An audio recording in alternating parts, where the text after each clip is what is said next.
दोस्तों, मैं पवन कुमार शर्मा धारा स्टडी यूट्यूब चैनल पर आपका हार्दिक अभिनंदन करता हूं, स्वागत करता हूं।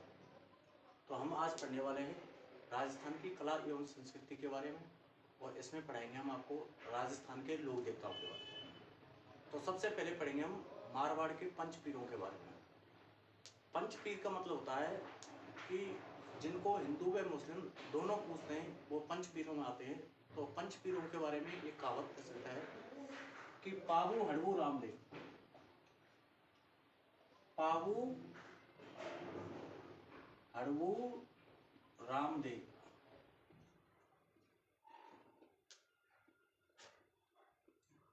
मांगलिया मेहा, पाबू हड़बू रामदेव मांगलिया मेहा।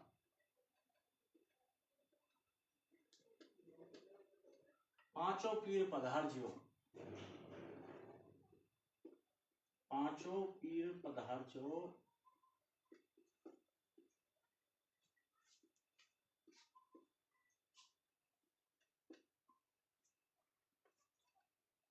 गोगाजी गेहा, गोगाजी गेहा। तो हम पढ़ेंगे इसमें सबसे पहले पाबूजी राठौड़ के बारे में।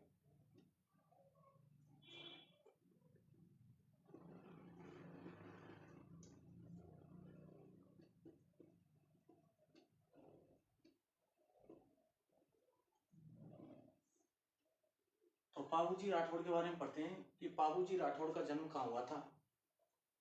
तो सामान्य जानकारी पढ़ लेते हैं हम एक बार शुरू में। तो सबसे पहले पढ़ते हैं अपन जन्म के बारे में। तो जन्म हुआ था इनका कोरुमंड गांव में।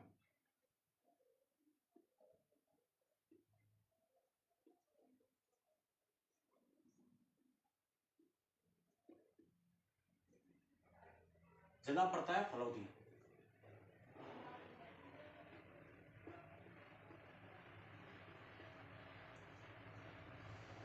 पिताजी का नाम है साहब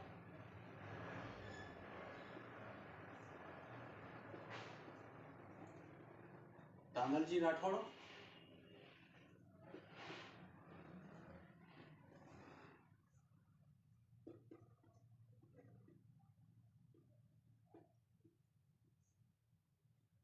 माता का नाम है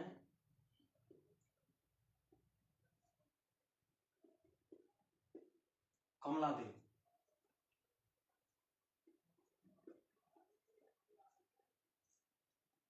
तो ये कमला देवी जी थी, ये विघ्नाई की राजकुमारी थी। एक विघ्नाई गांव पड़ता है बाड़मेर जिले में। यहाँ की क्या थी, ये राजकुमारी थी जी।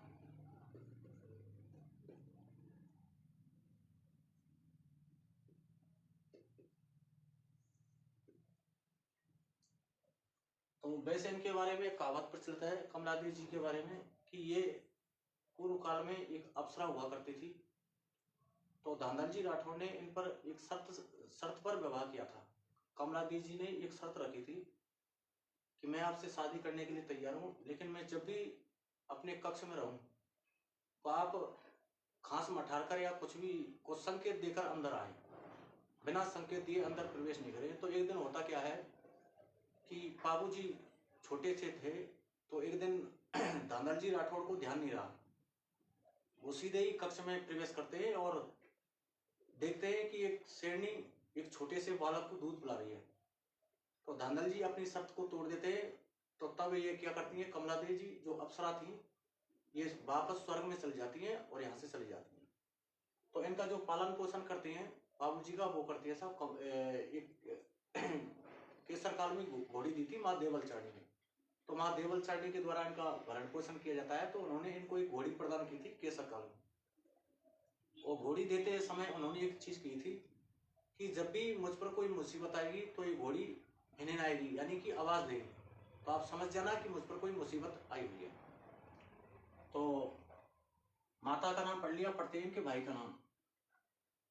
इनके एक बड़े भाई हुआ करते थे जिनका नाम था बूढ़ो जी।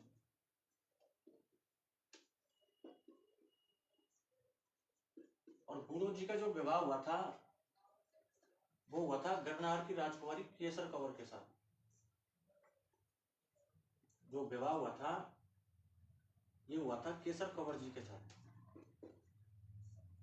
केसर कंवर जी के साथ।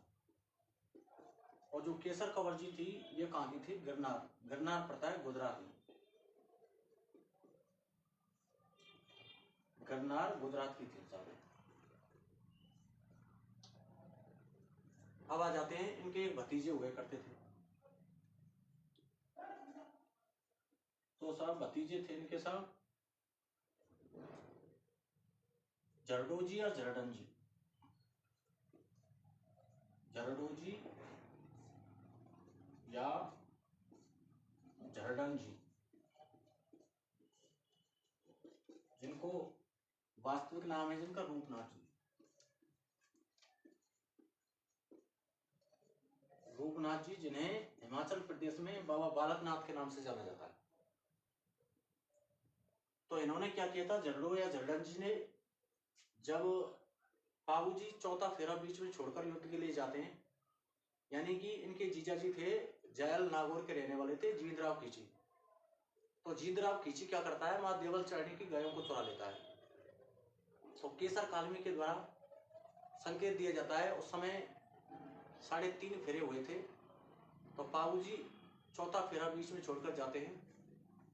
तो मां देवल चरणी की गायों को चराते हुए एक जोधपुर जिले में स्थान पड़ता है डेचू, वहां पर लड़ते हुए वीर गति को प्राप्त हो जाते हैं। तो उसमें इनके पिताजी जो बूढ़ो जी थे और ये शहीद हो जाते हैं। तो बाद में जो जरडो जी हैं ये 10 वर्ष की आयु में अपने जो इनके फूफा जी थे जींदराव खींची, इनको मारकर अपने पिता व चाचा की हत्या का बदला लेते हैं। इनकी एक भतीजी थी और भतीजी का नाम था केलम देव।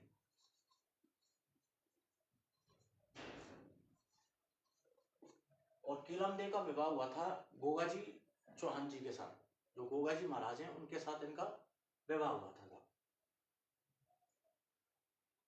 तो इसके बाद इनकी एक बहन थी जिनका नाम था प्रेमदेव, और बहन का नाम है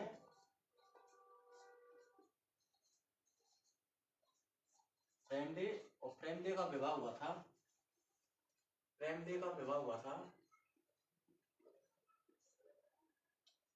जयल, एक कस्बा पड़ता है जयल, नागौर जिले के अंतर्गत आता है, और जींदराव खींची के साथ। जींदराव खींची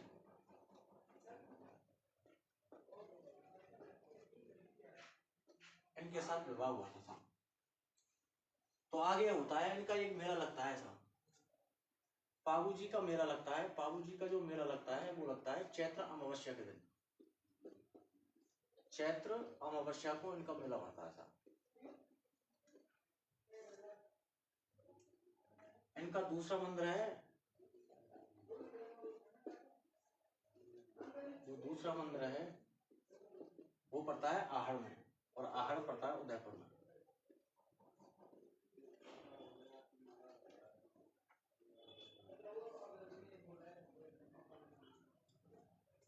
इसके बाद पढ़ते हैं साहब बेटा, आगे चलते हैं अपन, स्क्रीनशॉट ले लेना।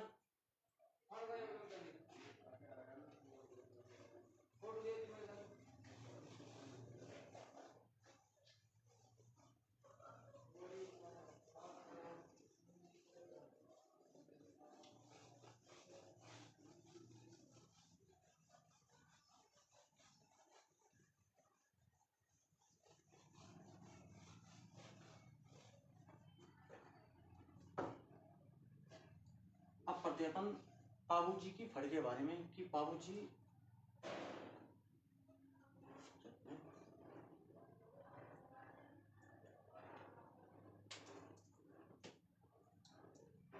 पाबूजी की फड़ का वाचन कौन करता है। तो पाबूजी की फड़ के बारे में पढ़ते हैं। पाबूजी की फड़,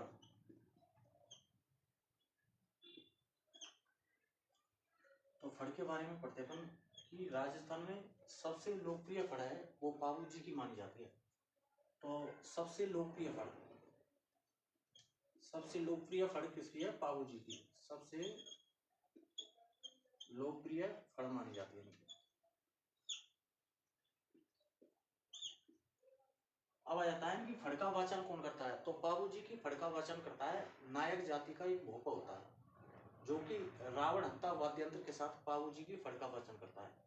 जो रावण हत्ता वाद्यंत्र होता है ये दो प्रकार का होता है। एक तो मारवाड़ी रावण हत्ता होता है, जिसका वाचन है जो जिसको बजाया जाता है रामदेव जी की फड़ का वाचन करते समय उसको बजाया जाता है। एक आता है शेखावाटी रावण हत्ता।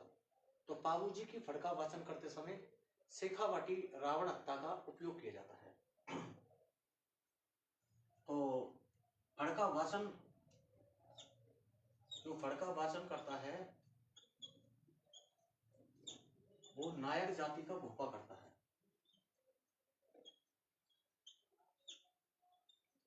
नायक जाति का भोपा।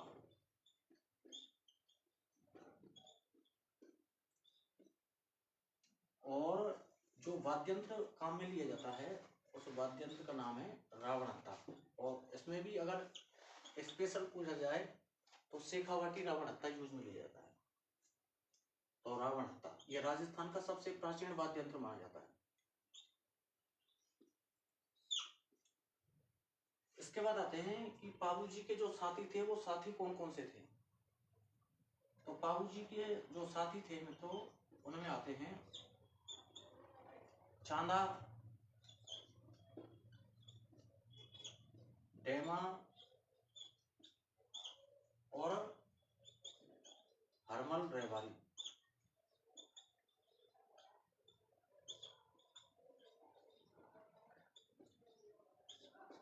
तो जो पाबू जी के पवाड़े हैं, यानी कि पाबू जी की जो आराधना गीत होते हैं वो पवाड़े कहलाते हैं। और पवाड़े जो गाते हैं वो गाते हैं रहबारी जाति के लोग, रहबारी जाति के लोग। और जो वाद्यंत्र काम में लेते हैं वो माठ वाद्यंत्र काम में लेते हैं, माठ वाद्यंत्र काम में लेते हैं। और इनकी जो वासना है, आराधना है, थोरी जाति के लोग भी करते हैं।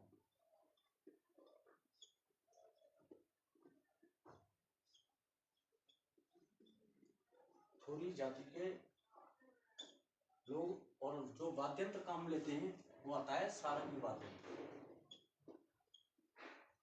सारंगी वाद्यंत्र।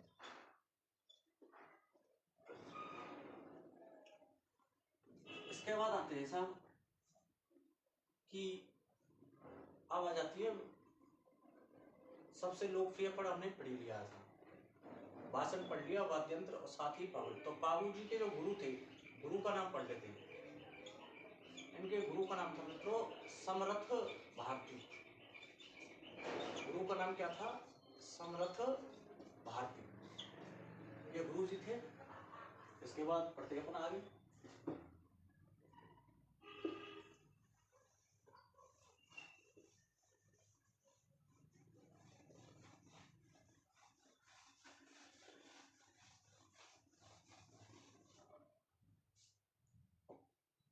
अब पढ़ते अपन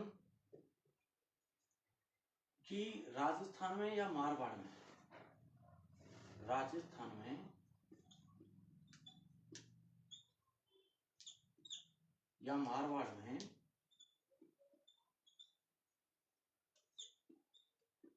सर्वप्रथम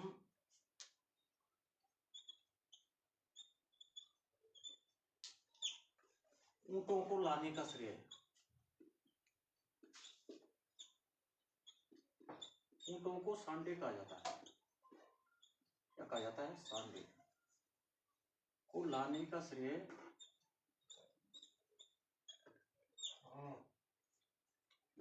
श्रेय पाबू जी को जाता है साहब।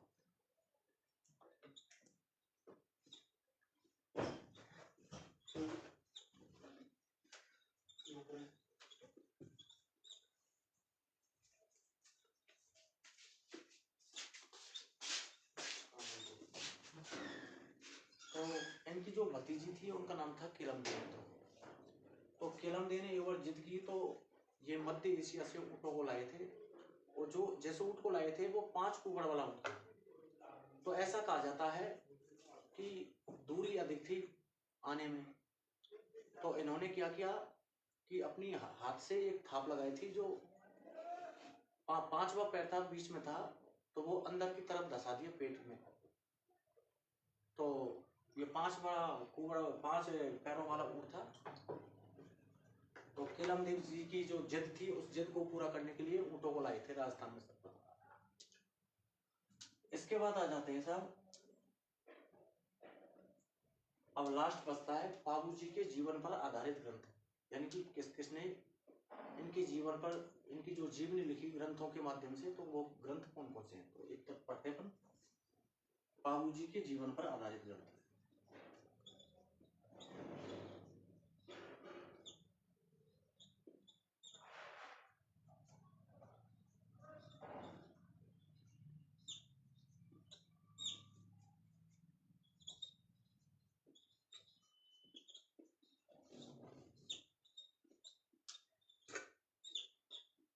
तो इसमें पढ़ते अपन, सबसे पहला ग्रंथ आता है,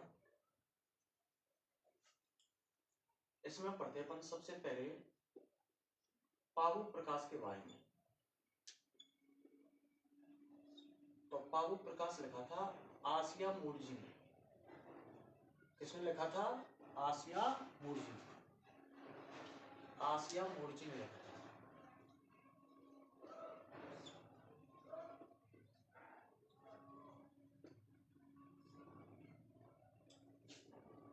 एक लगा था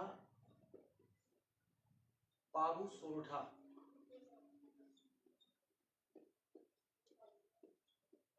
वह पाबू बत्तीसी।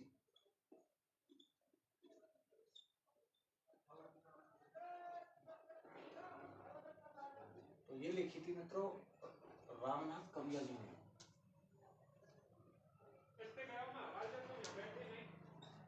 रामनाथ कविया जी ने लिखी थी। एक ग्रंथ और आता है पाबू जीरी बात।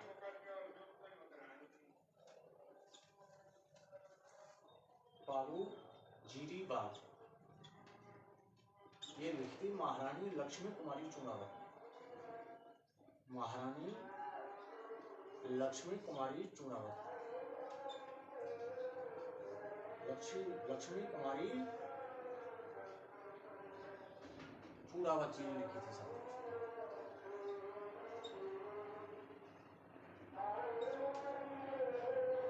तो मित्रों ये तो हो गए इनके जीवन पर आधारित ग्रंथ।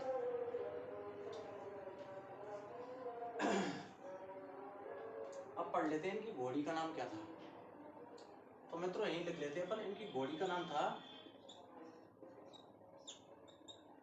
केसर कालमी।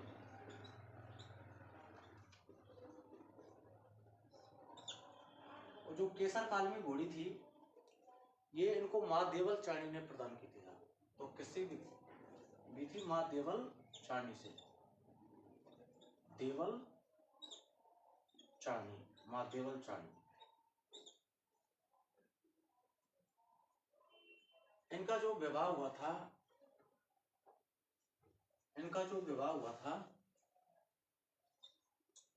ये विवाह हुआ था मित्रों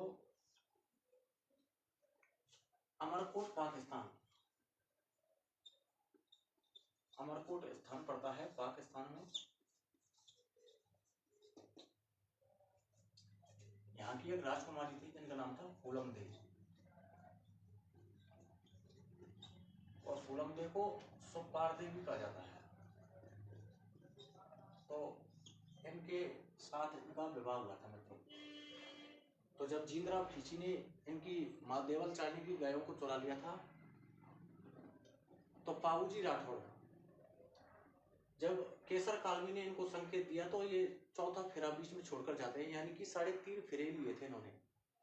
तो 3.5 फेरों के बाद वहां से चल देते और देचू कुंडल जोधपुर में, एक कुंडल तहसील जोधपुर जिले के अंतर्गत एक स्थान आता है देचू, जहां पर ये माँ देवल चाणी की गायों को छुड़ाते हुए अपने प्राण उत्सर्ग कर देते।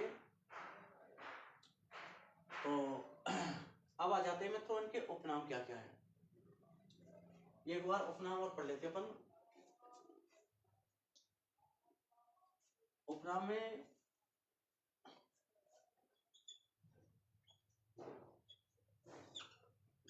उपनाम में आ जाते हैं तो ऊंटों के देवता,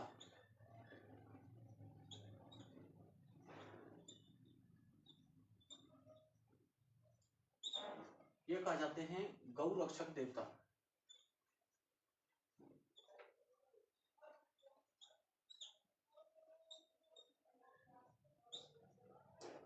और मित्रों ये भील जाति के आराध्य देवता भी माने जाते हैं।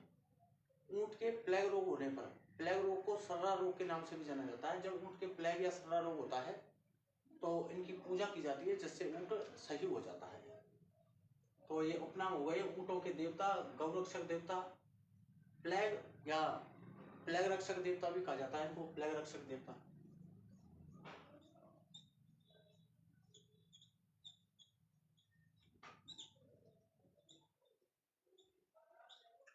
और भीलों के आराध्य देवता में